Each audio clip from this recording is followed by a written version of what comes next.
मित्रों, कोई फर्क नहीं पड़ता आपका दिमाग कितना भी अच्छा क्यों ना हो, आपकी स्ट्रेटेजी कितनी भी अच्छी क्यों ना हो, लेकिन जब तक आप सोलो गेम खेलेंगे तो आपको कोई टीम में नहीं रखेगा या आप टीम से बाहर ही रहेंगे। एक स्टडी ने बताया है कि 60% स्टार्टअप जो होते हैं वो इसीलिए फेल होते हैं क्योंकि उनकी टीम जो है वो उतनी कॉन्फिडेंट नहीं होती या उतनी लॉयल नहीं होती। और इस फैक्ट ने आपको बता दिया कि हर सक्सेसफुल स्टार्टअप के पीछे एक टीम का हाथ होता है, ना कि एक सोलो बंदे का हाथ। आपका आइडिया बहुत अच्छा है लेकिन जब तक टीम नहीं है तब तक सक्सेस नहीं मिलेगी। तो दोस्तों, आज इस वीडियो में हम यही बात करने वाले हैं कि कैसे आप अपनी एक स्टार्टअप की लॉयल एक्सपर्ट टीम बना सकते हैं जो आपके स्टार्टअप को विक्ट्री तक ले जाए। इस वीडियो में हम जानेंगे कि क्यों जरूरी है टीम बिल्डिंग, कैसे स्टेप्स हैं, क्या स्टेप हैं टीम बिल्डिंग के, और अंत में दोस्तों मैं आपको कुछ की पॉइंट्स बताऊंगा जो आपको टीम बनाने में बड़ी मदद करेंगे। क्योंकि ये आइडियाज जो पॉइंट्स हैं जो आखिरी में मैं आपको बताऊंगा उसके लिए आपको ये वीडियो पूरी देखनी होगी, तभी समझ में आएंगे, जो मैंने अपने पर्सनल एक्सपीरियंस और लोगों के एक्सपीरियंस को मिलाकर आपके साथ शेयर कर रहा हूँ। तो इस वीडियो को पूरा अंत तक जरूर देखें। और अगर हमारी टीम के साथ जुड़ना चाहते हैं तो सब्सक्राइब का बटन दबा दीजिए और बेल आइकन दबा दीजिए ताकि हमारी जो टीम की अपडेट्स हैं वो आपको मिलती रहे। लेकिन उससे पहले एक सवाल है दोस्तों कि जो ये मैंने आपको तस्वीर बताई, ये 20 रीजन क्यों स्टार्टअप फेल होते हैं, इनके ऊपर वीडियो बनानी चाहिए कि नहीं, कमेंट बॉक्स में बता दीजिएगा। बढ़ते अपने वीडियो की तरफ। दोस्तों, जॉन मैक्सवेल जो कि एक ऑथर है, उन्होंने कहा था टीम वर्क जो होता है वो आपका ड्रीम बनाने में मदद करता है, लेकिन आपका विजन जो है वो नाइटमेयर बन सकता है, बुरा सपना बन सकता है अगर आपके लीडर के सपने बड़े हों और टीम खराब हो। तो क्यों इम्पोर्टेंट है टीम वर्क यानी कि टीम बिल्डिंग, आइए जानते हैं। सबसे पहला इम्पोर्टेंस आता है दोस्तों एग्जीक्यूशन। अगर आपके विजन का एग्जीक्यूशन सही से नहीं होगा तो आपका टीम वर्क भाड़ में जाए, किसी को कोई लेने का देना ही नहीं। टीम वर्क आपका मदद करता है छोटे छोटे कामों को बांटने के लिए, एक गोल तय करने के लिए आपको टीम वर्क की जरूरत होती है। और हर बंदे का एक अलग मकसद होता है, एक अलग काम होता है, जिससे आपकी जो स्ट्रेंथ है ऑर्गेनाइजेशन की वो और मजबूत बनती जाती है। तो मतलब सिर्फ इतना ही है कहने का, आपके पास 100 काम रहे एक इंस्टीट्यूशन में एक ही तरीके के, लेकिन आप तब तक कंसंट्रेट नहीं कर पाएंगे, फोकस नहीं कर पाएंगे अपने मेन गोल पे जब तक आपके पास वो काम बचे रहते हैं। वहाँ काम आता है दोस्तों टीम। दूसरा इम्पोर्टेंट पार्ट है टीम बिल्डिंग का, वो है स्टार्टअप कल्चर जो हमारे इंडिया में बन चुका है। उसके लिए टीम होना बहुत जरूरी है क्योंकि टीम डिफाइन करती है आपके स्टार्टअप कल्चर को। अगर आप मानिए कि ओयो के पास कोई टीम नहीं है तो क्या ओयो बनता? क्योंकि डिफाइन ही नहीं है। अगर कोई सोलो बंदा ओयो को चला रहा होता तो क्या आप उसके पास जाते? अगर गूगल को सिर्फ सुंदर पिचाई ही चला रहे होते ना टीम के, तो जहाँ पर आप ये वीडियो सुन रहे हैं वो भी आपको नसीब नहीं होती। दोस्तों, रोटमैन स्कूल ऑफ मैनेजमेंट की स्टडी के हिसाब से एक अच्छा लीडर वही है जो अपनी टीम को साथ में लेके चले। अब आप सोचेंगे कि मैं शाहरुख खान थोड़ी ना हूँ कि मैं सारी टीम को एक ही साथ लेके चलता रहूँ और टीम मेरी बात मान भी ले। कि बहुत से स्टार्टअप्स ऐसे होते हैं जहाँ पर टीम बनाना मुश्किल होता है और उन्हीं के साथ साथ उनकी टीम मेंबर्स भी कुछ ऐसे होते हैं जो कोऑपरेट नहीं कर पाते। तो वहाँ हमारा तीसरा इम्पोर्टेंट पॉइंट आता है, वो है कॉम्प्लीमेंट्री स्किल्स।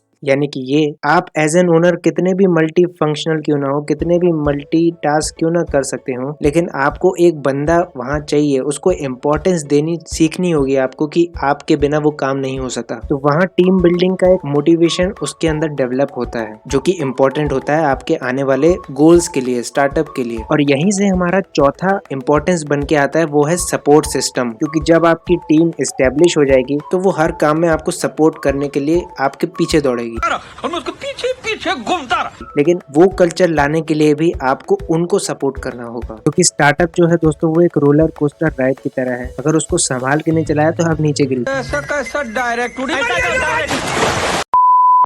गिर जाएंगे। याद रखिएगा दोस्तों, अगर आपको स्टार्टअप की फंडिंग भी चाहिए तो भी आपको टीम की जरूरत पड़ेगी ही पड़ेगी। जब इन्वेस्टर्स आपसे पूछेंगे कि आपके सीईओ कहाँ हैं, जब आपके सीएमओ कहाँ हैं, आपके सीटीओ कहाँ हैं, तो आप शायद अपनी शक्ल देखना नहीं चाहेंगे। दोस्तों, इसके बाद हम बढ़ते हैं अपने स्टेप्स की तरफ कि क्या स्टेप्स होते हैं एक टीम बिल्डिंग के, कैसे आप एक टीम बना सकते हैं अपने स्टार्टअप के लिए, जो कि सबसे इम्पोर्टेंट पॉइंट है। तो इस वीडियो को स्किप मत करना। और अभी तक ये वीडियो अच्छा लग रहा है तो हमारी टीम में शामिल क्यों नहीं होते आप? सब्सक्राइब कीजिए और बेल आइकन दबाइए। पसंद आ रहा है इस वीडियो को शेयर और लाइक कीजिए। तो बढ़ते हैं अब इस वीडियो के मेन पार्ट पे, यानी कि कैसे बना सकते हैं, क्या है स्टेप्स टीम बनाने के स्टार्टअप के लिए। दोस्तों, जेसन फ्राइड एक एंटरप्रेन्योर, जिन्होंने कहा कोई बुरी बात नहीं है कि अगर आप छोटे हैं तो, क्योंकि आपके जो बड़ी चीजें हैं वो स्मॉल टीम से भी हो सकती हैं। दोस्तों, एक फैक्ट है जो ये भी कहता है कि आपको टीम बनानी है तो ऐसी बनानी है कि जिसमें स्किल भी हो, लॉयल्टी भी हो, एक्सपर्टीज भी हो और उसके साथ साथ वो बजट फ्रेंडली भी हो। तो सारी चीजों को ध्यान रखते हुए मैंने ये लिस्ट बना ली है। तो बढ़ते हैं सीधा लिस्ट के ऊपर। दोस्तों पहला स्टेप जो है वो शायद आप सभी जानते होंगे।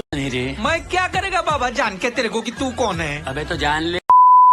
शायद मैं भी जानता हूँगा, क्योंकि हमको अपने से ही स्टार्ट करना होता है सब कुछ। और बात तब बिगड़ जाती है जब आपका स्टार्टअप बिल्कुल नया हो, नया कॉन्सेप्ट पे हो, नया आइडिया पे हो, तो आपको खुद ही स्टार्ट करना पड़ेगा। क्योंकि दोस्तों यहीं से स्टार्ट होती है एक टीम बिल्डिंग की अप्रोच आपके मन के अंदर। आपके मन में अगर सेवा भाव का संचार हो जाए तो आप दूसरे को लेने की सोचते हैं। लेकिन दोस्तों क्या आपको पता है, यही वो समय होता है जब आप अपने लीडरशिप स्किल्स को जो है वो और एनहेंस कर सकते हैं और बढ़ा सकते हैं, ताकि जो आपकी छत्र छाया में और लोग आए तो वो आपसे निराश होकर ना जाएं। क्योंकि आप ही हैं स्टार्टअप के कर्ता धर्ता, आप ही हैं इस बिजनेस के मसीहा। तो आपको पहले खुद को ही एनालाइज करना होगा कि आप कैसे अपने आप को मैनेज कर सकते हैं। जी हाँ, यहाँ पर मैं टाइम मैनेजमेंट की बात कर रहा हूँ। टीम को समय देने से पहले आपको खुद को समय देना सीखना होगा। और एक बार लगे कि आपको हाँ अब मेरे साथ एक और बंदा जुड़ सकता है, तब आपका वो बनता है को फाउंडर। और को फाउंडर भी आपका तभी कोई बनेगा जब आपके स्टार्टअप में किसी को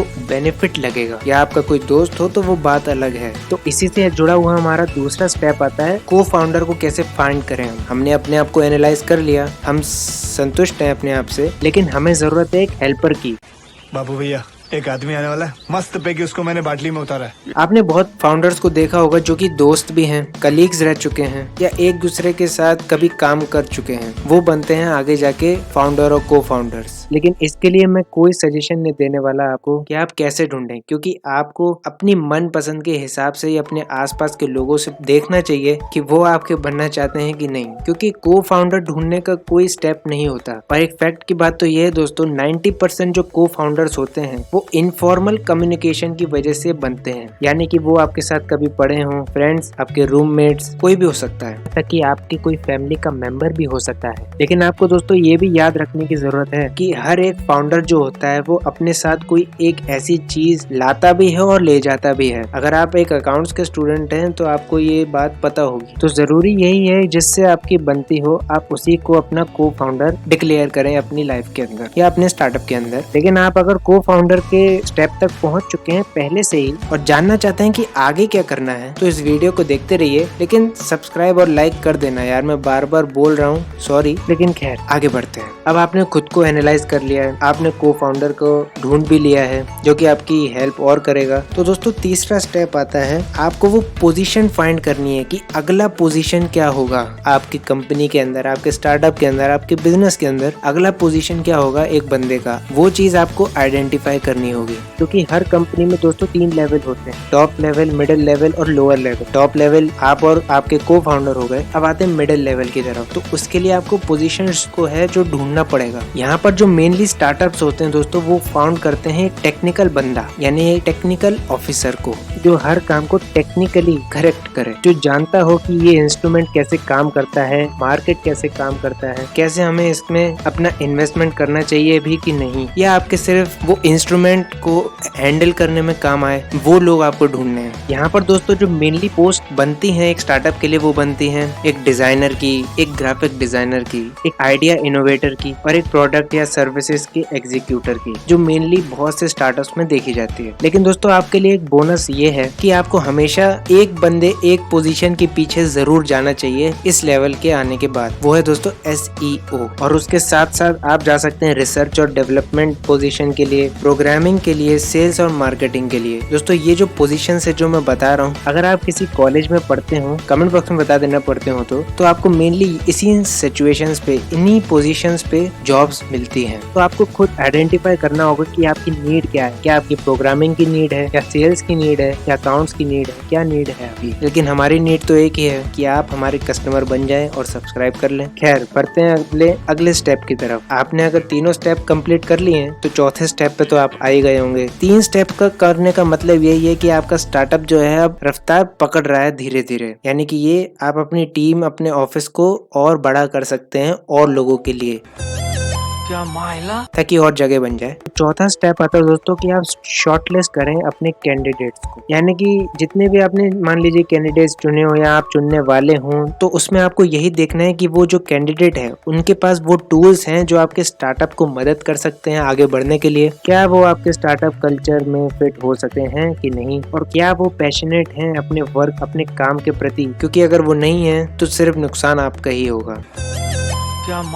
इसके लिए दोस्तों आप उन कैंडिडेट से जो है वो बैकग्राउंड चेक कर सकते हैं, उनकी पर्सनैलिटी चेक करने के लिए उनका एप्टीट्यूड टेस्ट कर सकते हैं। लेकिन और कहाँ हम ढूंढेंगे कैंडिडेट्स को, उसकी जगह है जैसे कोई सेमिनार, स्कूल कॉलेजेस में आप सेमिनार ले सकते हैं, तो वहाँ आपको बहुत से कैंडिडेट्स देखने को मिल जाएंगे जो स्टार्टअप के लिए मर रहे होंगे। तो इसी स्टेज के बाद एक स्टार्टअप की एक मेन स्टेज आती है, वो है हायर करना। कैंडिडेट्स आपने चुन लिए तो हायर भी तो उनको करना पड़ेगा, और हायर किस अमाउंट पे करना होता है वो भी मैं बताता हूँ। आपने जितने भी कैंडिडेट्स चुन लिए, अब आपको उनका इंटरव्यू लेना होगा। अब आप पूछ रहे होंगे कि टीम बिल्डिंग में मैं कहाँ से कहाँ पहुँच गया, लेकिन यही दोस्तों स्टेप्स हैं जो आपको मदद करेंगे आगे जाके। लेकिन आप इसको और इंटरेस्टिंग बना सकते हैं उनकी एक्सपेक्टेशंस को पूछ के। अगर आप उनकी एक्सपेक्टेशंस पूछते हैं कि क्या है आपकी आने जाने जो जिंदगी है उसके आगे क्या करना है, तो वो यही जवाब देंगे कि एक वेल सेटल जॉब। लेकिन इंटरव्यू का मतलब आपको पता ही होगा कैसा होता है, क्यों होता है, तो आप उस हिसाब से क्वेश्चंस और मॉडिफाई कर सकते हैं। लेकिन एक और बात ध्यान रखने की जरूरत है आपको दोस्तों, एक फैक्ट काम करता है जब आप लोगों को हायर करते हैं, वो होता है लेस इज मोर। यानी कि आप क्वालिटी की तरफ देखें, क्वांटिटी की तरफ ना देखें। अगर एक बंदा 1 मिनट में 10 पेंसिल बना रहा है और उसी टाइम एक बंदा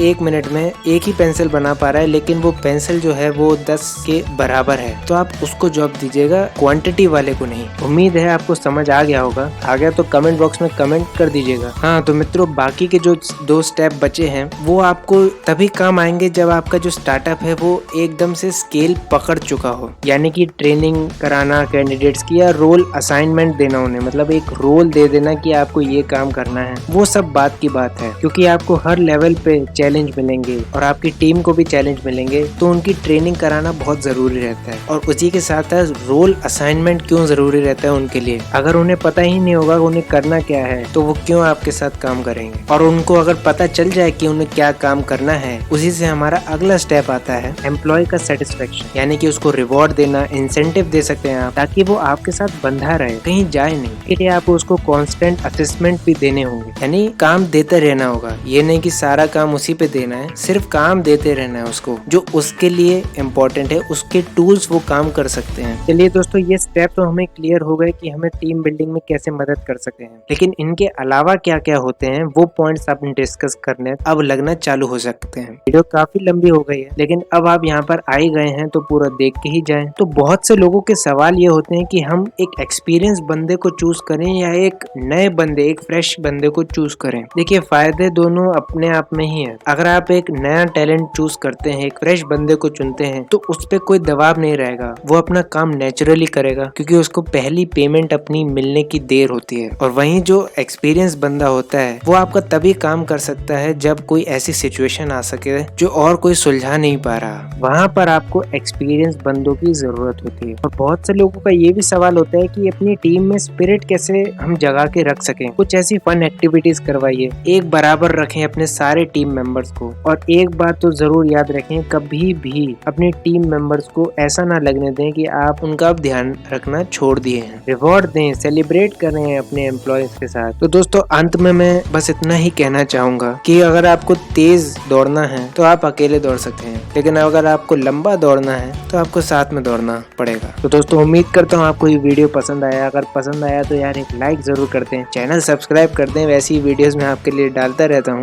स्टार्टअप, मार्केटिंग, बिजनेस रिलेटेड कुछ टॉपिक्स यहाँ पर शेयर होते रहते हैं। तो मिलते हैं मैं अपने अगली वीडियो में, तब तक के लिए